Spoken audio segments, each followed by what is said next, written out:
आपण ठरवलं होतं की 8 जूनला आंतरवालीत आमरण उपोषण करायचं, परंतु आपलं आमरण उपोषण करण्यासाठी काय मन लागत नाहीये तिथं त्या गावात, म्हणजे आंतरवालीमध्ये.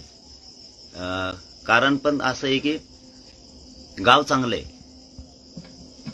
त्यांच्या गावाला आपल्यामुळे अडचण येते असं जर त्यांचं म्हणणं असेल तर गाव अडचणीत येऊ नये, गावचे लोक अडचणीत येऊ नये ही आपली भावना आहे. त्याच्यामुळं आपलं तिथं आता आमरण उपोषण करायला मन लागत नाही. त्यामुळं आपण आंदोलन 8 जूनला कुठं करायचं, काय करायचं हे ठिकाण समाजाला विचारून पुन्हा ठरवून तुम्हाला सांगेल अशी माझी आत्ताची भावना आहे. या वेळेला मी ज्यासाठी असं सांगतोय, ज्यासाठी हा व्हिडिओ बनतोय, त्या माध्यमातून जाहीरपणानं सांगतोय की ते गाव अडचणीत यायला नको.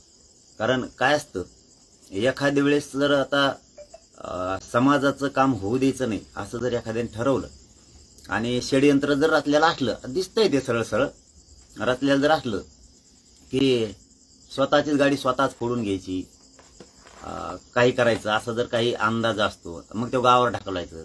मग पुन्हा षडयंत्र सरकारने रचलेलं आहे, सरकारने पुन्हा यायचं, त्या गावाला हाणायचं, पुन्हा गाव अडचणीत आणायचं.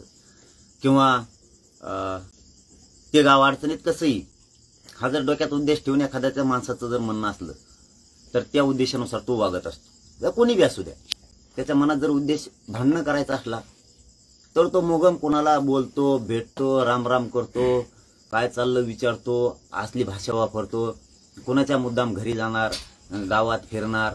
त्याचा उद्देश असा असतो. मग अंदाजा तेव्हाच लक्षात येतो, कारण आपण महाराष्ट्रभर काम करतो तेव्हा